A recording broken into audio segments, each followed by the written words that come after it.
Hello students, welcome to my channel. Today we are going to see the workshop of basket full of moonlight. So the first question is complete the following sentences with the help of the poem. तर खालील काही sentences दिले आहेत ते complete करायचे आहेत आपल्याला with the help of the poem म्हणजे पोएमचा आधार घेऊन. First sentence the child wants to sow small moons of light from. तर लहान त्या मुलाला काय करायचं आहे, स्मॉल मून्स सो करायचे आहे म्हणजे चंद्रप्रकाश लावायचा आहे. कुठून? From the city to the village म्हणजे शहरापासून कुठपर्यंत, खेड्यापर्यंत.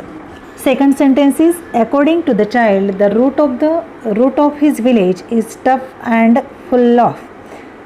मुलाच्या मते आमच्या गावाचा रस्ता कसा आहे, full of snakes and scorpions. Third sentence the child wants a basket full of moonlight on. मुलाला बास्केट फुल ऑफ मूनलाईट कसे हव्यात, ऑन लोन म्हणजे कसे हव्यात, उधारी हवे आहेत, उधारावर हवे आहेत. डी क्वेश्चन सेंटेन्स आहे the child wants to light the dark route so that his. त्याला डार्क रूट लाईट करायचं आहे, प्रकाशित करायचं आहे कशासाठी, so that his father returns early किंवा फादर कॅन रिटर्न अर्ली. त्याचे वडील लवकर येऊ शकतील म्हणून त्या मुलाला रस्ता काय करायचा आहे, प्रकाशित करायचा आहे. So the second question is write down the describing words used for the following nouns. खाली काही नाउन्स दिले आहेत तर त्याला डिस्क्रायबिंग वर्ड्स म्हणजे वर्णन करणारे शब्द लिहायचे आहेत, पोएममध्येच दिलेले आहेत. So the first noun is moon and describing word is small. Second route, रूटसाठी डिस्क्रायबिंग वर्ड आला आहे टफ रूट. थर्ड आहे विलेज, तर विलेजसाठी काय दिलं आपल्याला, होल विलेज. आणि फोर्थ आहे मॉर्निंग, तर मॉर्निंगसाठी early morning. So second question is like this. Third question is the child in the poem wants to solve the problems of his village. How can the child solve them with the following wishes, answer in your notebook. तर मुलाला गावातील लोकांचे problem solve करायचे आहे आणि तो कशाप्रकारे त्यांना मदत करेल किंवा ते प्रॉब्लेम सोडवेल ते तुम्हाला लिहायचं आहे. First give me moonlight basketful or 2 basketful with shades of moonlight. तर answer is there is darkness in the village. Darkness means ignorance or absence of knowledge. The boy request to the moon to give him some light. The darkness on the path is removed. The boy wants to sow seeds of moonlight so that more light will grow. When the seeds of knowledge will be sown, the darkness in the minds of the people will be removed. The boy wants a permanent solution to the problems in his village. B is I want to light the dark route so that my father returns early. तर यामधून काय सांगायचं आहे मुलाला, the boy's father works hard. He walks to the city and back daily. The way back is dark and dangerous so he returns late. The boy loves his father but cannot enjoy his company. In this line the boy asks the moon to light up the path so that his father can return early. मुलाला त्याचे वडील लवकर यावेसे का वाटतात, कारण त्याचे वडील रोज शहरामध्ये जातात आणि येतात आणि त्यामुळे त्यांना येताना उशीर होतो आणि त्याला त्याच्या वडिलांची कंपनी एन्जॉय करण्याची इच्छा असते आणि त्याचे वडील लवकर यावे यासाठी तो काय करत आहे, चंद्राला मदत मागत आहे. Fourth question is speak out and write the lines from the poem that prove the following. तर खाली काही लाईन्स दिल्या आहे आणि ते प्रूव्ह करणाऱ्या लाईन्स आपल्याला पोएममधल्या सांगायच्या आहेत. A is father reaches home late after dark, म्हणजे रात्र झाल्यानंतर वडील उशिरा घरी येतात. तर ही लाईन कोणत्या लाईनमधून प्रूव्ह होते, when my father returns home I am asleep. जेव्हा माझे वडील परत येतात तेव्हा मी गाढ झोपलेला असतो, या लाईनमधून ही लाईन प्रूव्ह होते. बी आहे eager to hear fairy tales from his father. हे कोणत्या लाईनमधून दिसून येतं, I too want to hear fairy tales and stories from him. मलासुद्धा त्यांच्याकडून गोष्टी फेरी टेल्स म्हणजे परीकथा आणि गोष्टी ऐकायला आवडतात. हे या लाईनमधून आपल्याला दिसून येते. C remove darkness and bring light among the darker paths. तर I want to light the dark route या लाईनमधून वरची लाईन प्रूव्ह होते. Fifth question is write as many words as you can using full as a suffix. ज्या शब्दांना फुल हा word suffix लावलेले आहेत असे काही शब्द सांगायचे आहेत. जसे इथे आपल्याला बकेटफुल आणि बास्केटफुल दिलं आहे, तर तसे काही वर्ड्स इथे म्हणता येईल आपल्याला. पॉटफुल, हँडफुल, पॉकेटफुल, माउथफुल, बॉक्सफुल असे काही वर्ड्स आहेत. Next question, pick out the examples of alliteration and repetition from the poem.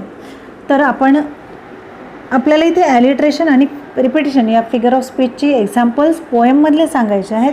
तुम्हाला जर फिगर्स ऑफ स्पीच माहिती नसेल तर तुम्ही माझ्या यापूर्वीचे फिगर्स ऑफ स्पीच नावाचे व्हिडिओज आहेत ते तुम्ही अवश्य पाहून घ्या. त्यामध्ये ॲलिट्रेशन आणि रिपिटेशन आहे. तर पहा कोणत्या लाईनमधून ॲलिट्रेशन दिसून येतं.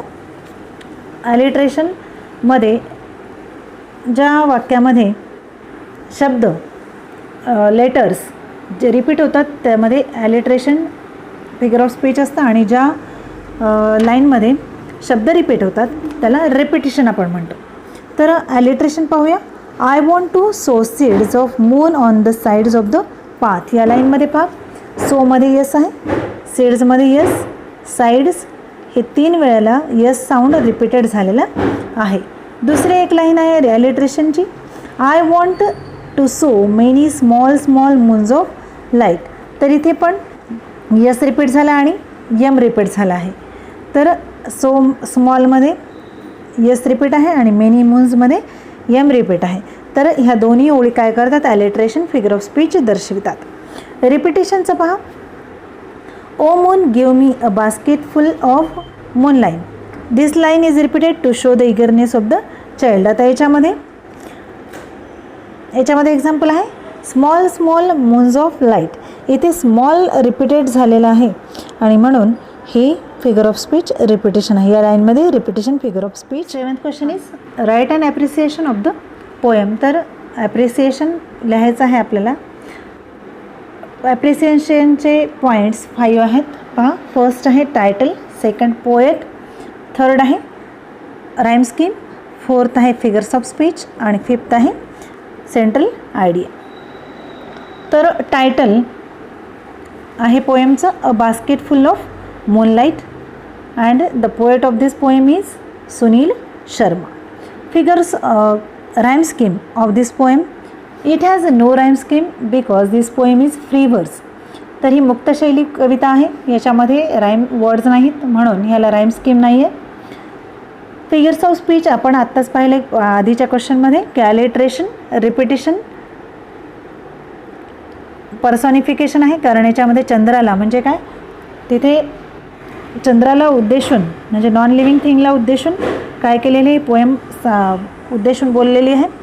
तर आणि ॲपोस्ट्रॉफी म्हणजे काय, संबोधलं. कशाला संबोधलेलं आहे या पोएममध्ये की चंद्राला. म्हणून इथे ॲपोस्ट्रॉफी, पर्सॉनिफिकेशन, ॲलिट्रेशन आणि रिपिटेशन ह्या फिगर्स ऑफ स्पीच होतील. आणि लास्ट आहे सेंट्रल आयडिया ऑर थीम.